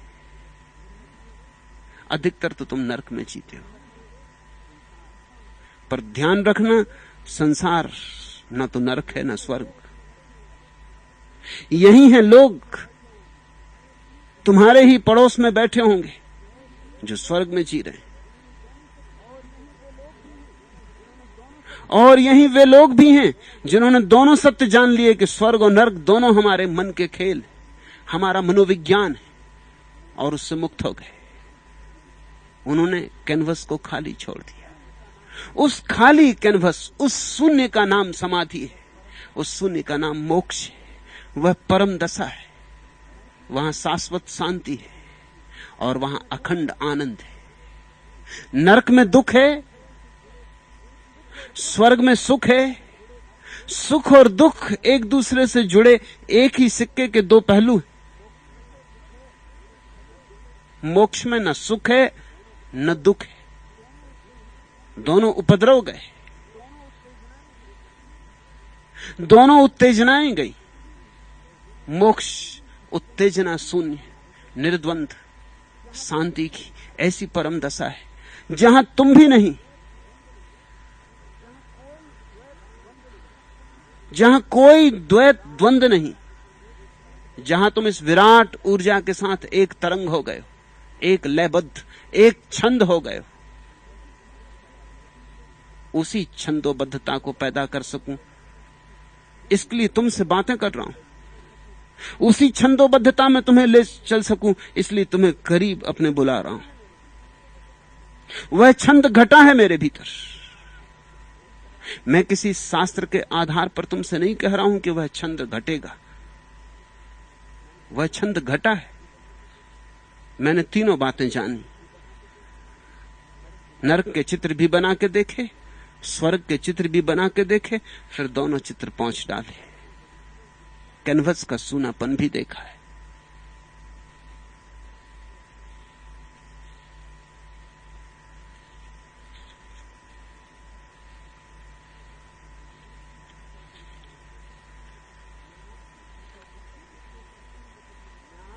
चौथा प्रश्न, मैं आपकी बातें सुनकर नशे में आ गया हूं। नाचना चाहता हूं लेकिन मेरे पैरों में जंजीरें। क्या इन जंजीरों से मुझे छुटकारा मिल सकता है? नशा अभी पूरा नहीं आया। नहीं, कौन फिक्र करता जंजीरों की? किसको याद रह जाती जंजीरें? हां, थोड़ी थोड़ी घूंट उतरी है गले के नीचे, थोड़ी थोड़ी, और पियो।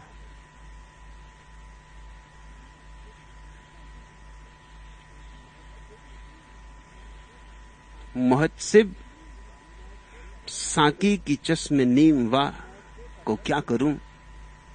मैगदे का दर खुला, गर्दिश में जाम आ ही गया। एक सितमगर तू की वजह सद खराबी तेरा दर्द, एक बला कस में कि तेरा दर्द काम आ ही गया। हम कफस सयाद के रस्म जबा बंदी की खैर, बेजवानों को भी अंदाजे कलाम आ ही गया। मुहतसिब साकी की चश्मे नीम वाह को क्या करूं? मैगदे का दर खुला, गर्दिश में जाम आ ही गया। मधुशाला है यह, दरवाजा खुला है। दौर पे दौर चल रहे हैं।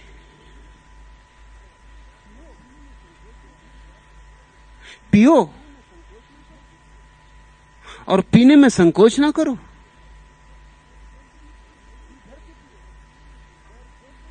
जी भर के पियो, और जैसे ही तुम पूरी तरह पियोगे, जैसे ही तुम पूरी तरह मस्त हो जाओगे, तुम चकित हो जाओगे कहां की जंजीरें, कैसी जंजीरें। जंजीरें तुम्हारी मान्यता में है। कौन तुम्हें बांधे? तुमने माना है कि बंधे हो तो बंधे हो। तुम्हारी मान्यता है तुम्हारी जंजीरें। मैंने सुना एक आदमी 10 वर्ष से लकवे का मरीज था, बिस्तर पे पड़ा था। लकवे के मरीज अक्सर ही 99% मानसिक मरीज होते। 10 साल से उठा नहीं, चला नहीं, बैठा नहीं। एक दिन घर में आग लग गई आधी रात। घर के लोग बाहर भागे, वो आदमी भी भाग खड़ा हुआ। उठते ही नहीं था, चलते ही नहीं था, बैठते ही नहीं था। अब घर में आग लगी हो तो कौन फिक्र करता लकवे की? ये कोई वक्त है लकवे की सोचने का? ये तो सब सुख सुविधा की बातें।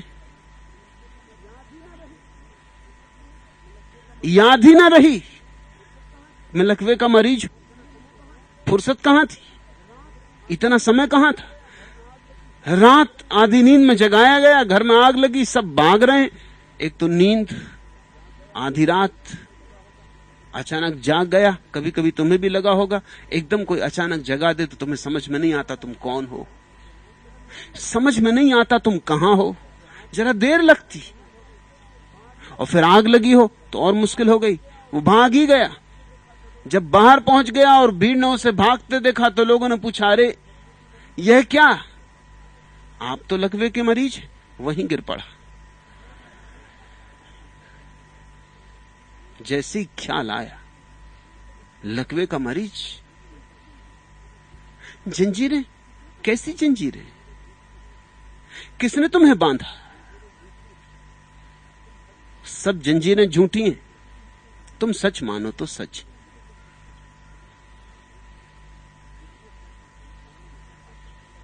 गुरजीएफ ने अपने संस्मरणों में लिखा है कि काकेशस पहाड़ के पास रहने वाला एक कबीला अपने छोटे बच्चों को, कबीले का जीवन जरा संघर्ष का और कठिन है। पुरुषों को भी जंगल में मेहनत करने जाना पड़ता है, लकड़ियां काटो, शिकार करो। स्त्रियों को भी जाना पड़ता है, बच्चों को छोड़ देना पड़ता है, छोटे छोटे बच्चे। जिंदगी जरा मुश्किल है, सुविधापूर्ण नहीं है। तो उन्होंने एक तरकीब निकाल ली जिसका वो हजारों साल से उपयोग कर रहे हैं। वो तरकीब ये है कि छोटे बच्चे के चारों तरफ चाक से एक लकीर खींच देते और बच्चे को कह देते हैं इसके बाहर नहीं निकलना। कोई निकल ही नहीं सकता इसके बाहर। ये इतने बचपन से कही जाती है बात कि इसका भरोसा आ जाता है। ये एक तरह की हिप्नोसिस, एक तरह का सम्मोहन हो जाता है। फिर बच्चा और बच्चों को भी देखता है घर में, सब अपनी अपनी लकीरों में बंद, सब अपनी लकीरों में बैठे हैं, बस लकीर तक आ सकते, वहीं खेलते हैं, कूदते हैं, मगर लकीर के बाहर नहीं निकलते। लकीर के बाहर कोई निकल ही नहीं सकता है। जब गुरजीएफ पहली दफा काकेशस के इन पहाड़ों में गया तो वो चकित हुआ। बड़े आदमी के पास, जवान आदमी के पास लकीर खींच दो और कह दो कि इसके बाहर नहीं जा सकते, वो नहीं जा सकता, वो जा ही नहीं सकता। अगर कोशिश करेगा तो लकीर के पास जैसे कोई अदृश्य दीवाल उसे धक्के मार के भीतर भेज देती। वो अदृश्य दीवाल कहीं भी नहीं, पर उसके मन में, उसकी मान्यता में। अगर तुमने सम्मोहन के संबंध में कुछ कभी समझा है तो तुम चकित हो जाओगे। किसी को सम्मोहित कर दो, और सम्मोहित करना बड़ी सरल बात है। बस कोई राजी भर हो, तुम पे भरोसा भर करता हो, तो मुझसे कहना है कि जरा 5 मिनट तक बिना आंख को झपके बिजली के बल्ब को देखते रहो और तुम उसके पास बैठ के कहते जाना कि बेहोशी आ रही, बेहोशी आ रही, बेहोशी आ रही, बेहोशी आ रही। और 10 आदमियों पर प्रयोग करोगे तो 3 पे सफल हो जाओगे, क्योंकि 33% लोग हमेशा तैयार हैं सम्मोहित होने को। ये 33% लोग दुनिया के सब उपद्रव चलवाते हैं। ये आधारशिला, ये दुनिया भर की राजनीति चलवाते। इन्हीं के कारण हिटलर जैसे लोग पैदा हो जाते। ये 33% लोग किसी के भी चक्कर में आने को तैयार होते। ये आतुर होते हैं कि कोई चक्कर डाले। इन्होंने दुनिया को बड़े कष्ट में डाला है। और ये बुरे लोग नहीं हैं, सीधे साधे भले लोग हैं।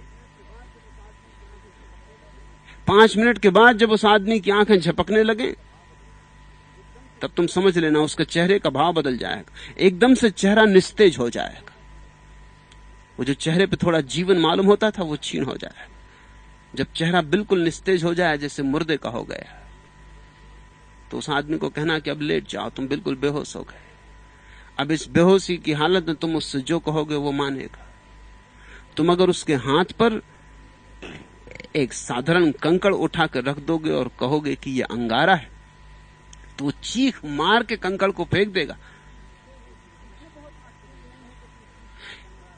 इसमें बहुत आश्चर्य नहीं है कि उसने चीख मार के अंगारा फेंक दिया। आश्चर्य तो तब तुम्हें होगा जब उसके हाथ पे फपोला उठाएगा।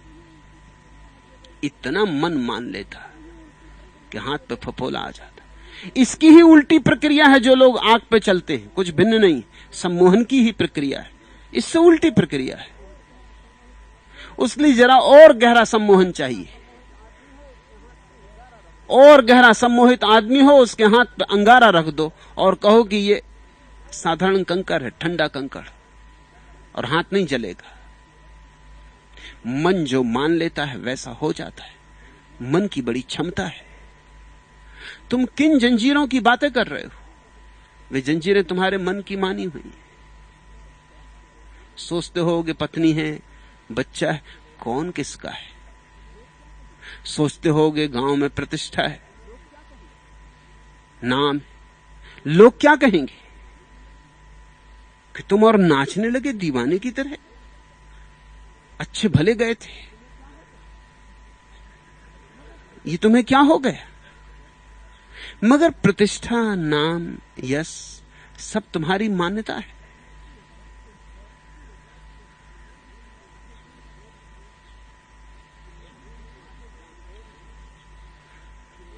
आहे जां सोच कि महरूमी ए तासीर न देख, हो ही जाएगी कोई जीने की तदबीर न देख। हादसे और भी गुजरे उल्फत के सिवा, हां मुझे देख, मुझे अब मेरी तस्वीर न देख। ये जरा दूर पे मंजिल, ये उजाला, ये सुकून, ख्वाब को देख, अभी ख्वाब की ताबीर न देख। देख जिंदा से परे रंग चमन जो से बहार, रक्स करना है तो फिर पांव की जंजीर ना देख। नाचना है तो फिर पांव की जंजीर ना देख। देख जिंदा से परे रंग चमन जो से बहार, जिस कारागृह में तुम बंद हो उसकी तरफ तुम्हारी आंखें उठाने के लिए पुकार रहा हूं कि जरा आंखें खोलो, जरा आंखें ऊपर उठाओ। देख जिंदा से परे रंग चमन जो से बहार, वसंत आया हुआ है, फूल खिले हुए, पक्षी मदमस्त है, सारा अस्तित्व रस विमुक्त है। देख जिंदा से परे रंग चमन जो से बहार, रक्स करना है तो फिर पांव की जंजीर न देख, और नाचना है तो फिर पांव की जंजीर देखो ही मत। और मैं तुमसे कहता हूं और मैं तुम्हें आश्वासन देता हूं कि अगर तुम नाचे तो पांव की जंजीर पायल बन जाएगी। मैंने पांव की जंजीर को पायल बनते देखा, इसलिए कहता हूं। ये तुम ही थोड़ी पहली दफा यहां आए हो, यहां सभी इसी तरह आते हैं और सभी जंजीरों से भरे आते हैं, और फिर जब नाचने लगते हैं तो चकित हो जाते। वही जंजीर जो कल रोकती थी, नाच में ताल देने लगती। वही जंजीर जो कल जंजीर थी, पायल बन जाती।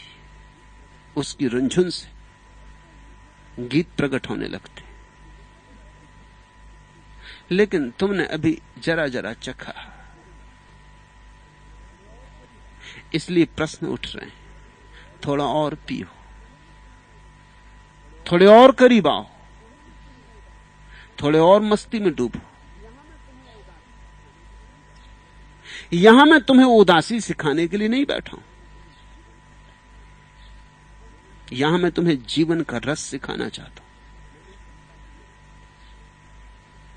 मैं नहीं चाहता कि मेरे सन्यासी उदास दिखे, विरक्त दिखे। मैं चाहता हूं मेरे सन्यासी परमात्मा पर आसक्त दिखे, परमात्मा के प्रति रस भरे हों। और यह जगत भी उसका है, और यह जगत उसकी ही छाया है, इसलिए इस जगत के प्रति भी रस भरे हो। तुम नाचो, तुम्हारी जंजीरें भी नाचेंगी। तुम नाचो, तुम्हारी पत्नी भी कभी नाचेगी, तुम्हारे बच्चे भी कभी नाचेंगे। तुम नाचना तो शुरू करो। ये संक्रामक है, ये फैलता चला जाता है।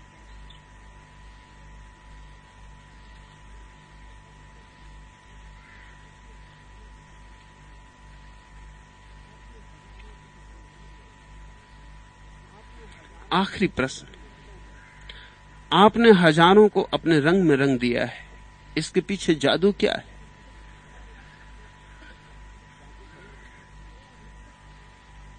जादू परमात्मा का है, मेरा उसमें कुछ भी नहीं। जहां तक मेरा तेरा है वहां तक जादू आता ही नहीं। जहां मेरा तेरा गया वहीं से जादू की शुरुआत है। वही रंग रहा है,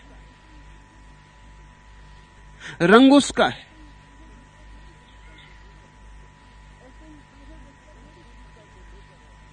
ऐसे ही समझो जैसे तुम तूलिका को लेकर और चित्र बनाते हो।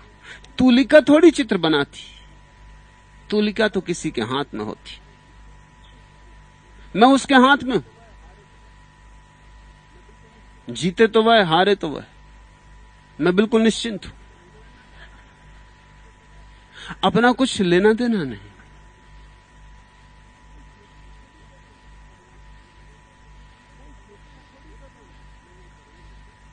कोई चेष्टा थोड़ी कर रहा हूं लोगों को रंगने की। देखते हो, अपने कमरे से बाहर भी नहीं जाता।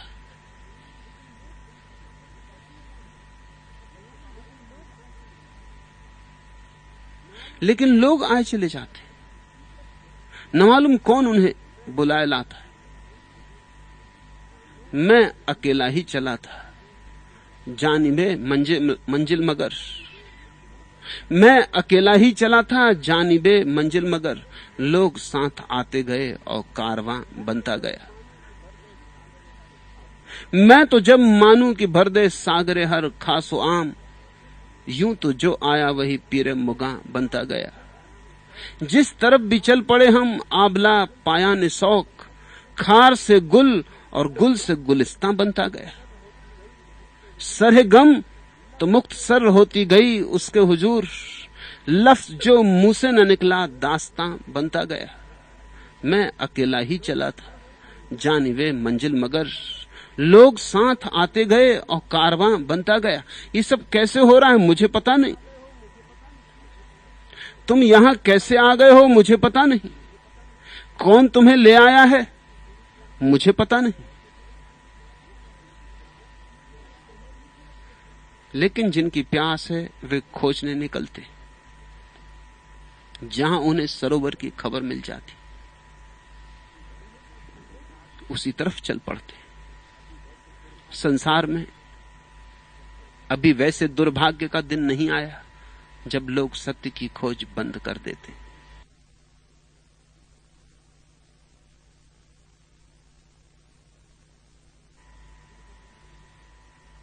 नीत्शे ने कहा है, वह दिन सबसे बड़े दुर्भाग्य का दिन होगा जब मनुष्य मनुष्य से ऊपर उठने की आकांक्षा छोड़ देगा। वह दिन सबसे दुर्दिन होगा जब मनुष्य की प्रत्यंचा पर परमात्मा को खोजने के लिए तीर न चढ़ेगा। नहीं, वह दुर्दिन अभी नहीं आया और वह दुर्दिन कभी भी नहीं आएगा। वह आ ही नहीं सकता।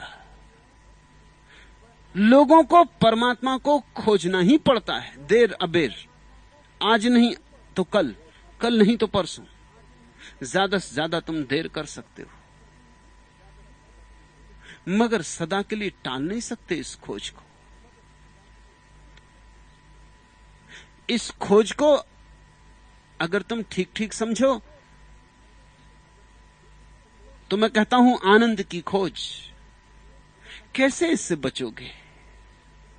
धन में भी उसी को खोजते हो फिर नहीं पाते, पद में भी उसी को खोजते हो फिर नहीं पाते। जब सब तरफ टटोल लेते हो, सब द्वार खटखटा लेते हो, दीन भिखारी की तरह न मालूम कितनों के सामने अपना भिक्षा पात्र फैला देते हो और हर बार खाली के खाली लौट आते हो। कब तक ये चलेगा? एक दिन तो सोचोगे कि जरा भीतर चल के देखें, मालिकों का मालिक शायद वहां बैठा हो, और वहां बैठा है।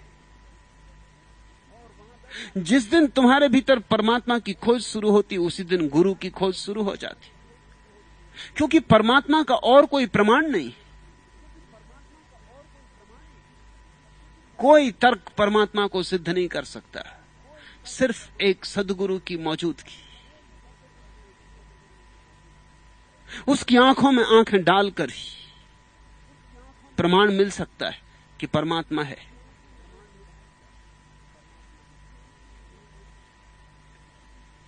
तुमने पूछा, आपने हजारों को अपने रंग में रंग दिया, इसके पीछे जादू क्या है? सच में जादू जानना तो तुम भी रंगो, बिना रंगे जान ना पाओगे। ये बातें होकर ही जानी जाती। निश्चित ही पूछने वाला अभी दूर दूर खड़ा है, अभी रंगरेज के हाथ नहीं पड़ा है। शायद डर की वजह से पूछ रहा है कि माजरा क्या है, इतने लोग रंग गए हैं, थोड़ा पास जाऊं कि न जाऊं। प्रश्न पूछने वाले ने अपना नाम भी नहीं लिखा है, क्योंकि नाम की भी मुझे खबर मिल जाए तो मैं खींचतान शुरू करता हूं।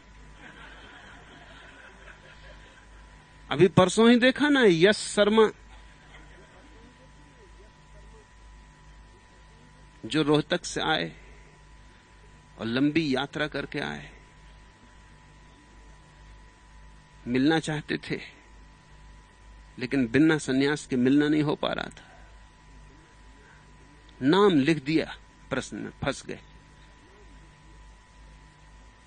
कल सांझ रंग गए।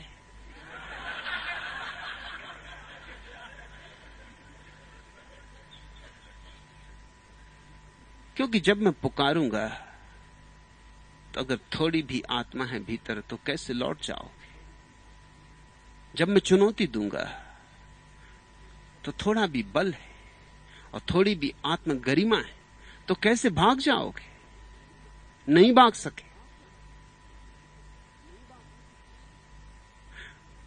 तुम भी रंगो, चलो नाम ना सही, नाम तो किसका होता है, सभी अनाम है।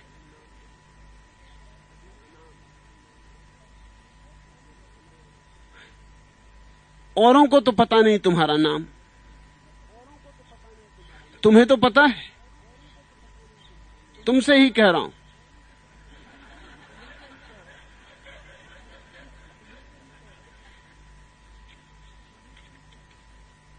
साकी की हर निगाह पे बल खा के पी गया, लहरों से खेलता हुआ लहरा के पी गया, बेकैफियों के कैफ से घबरा के पी गया, तौबा को तोड़ ताड़ के ठर्रा के पी गया। जाहिद, ये मेरी सोखिए रिंदाना देखना, रहमत को बातों बातों में बहला के पी गया। सरमस्ती ये अजल मुझे जब याद आ गई, दुनिया एतबार को ठुकरा के पी गया। आज़ुर्दगी एक खातरे साकी को देखकर मुझको ये शर्म आई कि शर्मा के पी गया। रहमते तमाम मेरी हर खता मुआफ, मैं इंतहाए शौक में घबरा के पी गया। पीता बगैर इज़्न ये कब थी मेरी मजाल, दर पर्दा चश्मे यार की सह पा के पी गया। उस जाने मैगदा की कसम बारहा जिगर, कुल आलमे बसीत पे मैं छा के पी गया। पियो साकी की हर निगाह पे बल खा के पी गया। लहरों से खेलता हुआ लहरा के पी गया। ये लहरें, ये जो तुम्हारे पास गैरिक वस्त्रों में लहरों का तूफान उठा है, डूबो इन लहरों के साथ, थोड़ा नाचो। लहरों से खेलता हुआ लहरा के पी गया। बेकैफियों के कैफ से घबरा के पी गया। तोबा को तोड़ ताड़ के थर्रा के पी गया। अगर तोबा भी करके आए हो, कुछ लोग आते हैं घर से ही तय करके कि सन्यास नहीं लेना, पक्का ही करके आते हैं कि सन्यास नहीं लेना। पत्नी कसम खिला देती कि सन्यास नहीं लेना, पति कसम खिला देता है कि और सब करना, सन्यास मत लेना।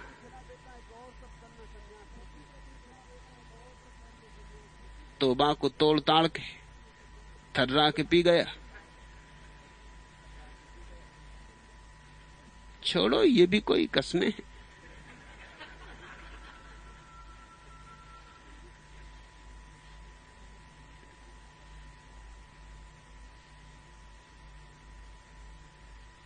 मुझको ये शर्माई कि शर्मा के पी गया। यस शर्मा की हालत देखी। शर्मा थे, शर्मा गए, पी गए।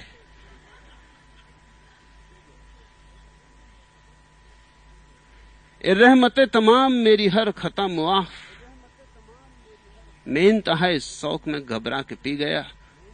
पीता बगैर इज़्न ये कब थी मेरी मजाल। सुनो, पीता बगैर इज़्न ये कब थी मेरी मजाल। हे परमात्मा, तेरी आज्ञा के बिना पीता ये मेरी सामर्थ कहां थी।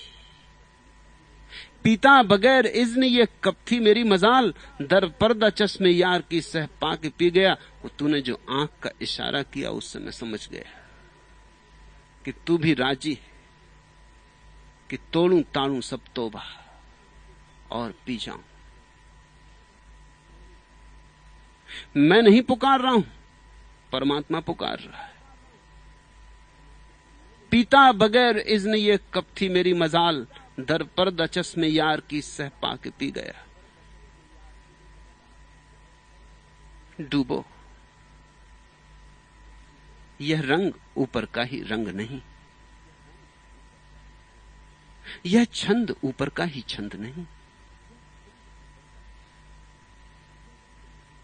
ऊपर ऊपर तो खेल है, भीतर भीतर असली राज है। बाहर बाहर से मत लौट जाना, अन्यथा तुम जो भी जानोगे वह गलत होगा। यहां लोग आ जाते तमाशबीन, जो सोचते हैं कि बाहर खड़े होकर देख लेंगे, समझ लेंगे क्या हो रहा है। सोचते हैं कि दूसरों को ध्यान करते देख के हम समझ लेंगे कि क्या हो रहा है। पागल हो गए। ध्यान बिना किए कोई कभी नहीं समझता कि क्या हो रहा है। प्रेम किए बिना कोई नहीं समझता कि क्या हो रहा है। बात अंतर की है।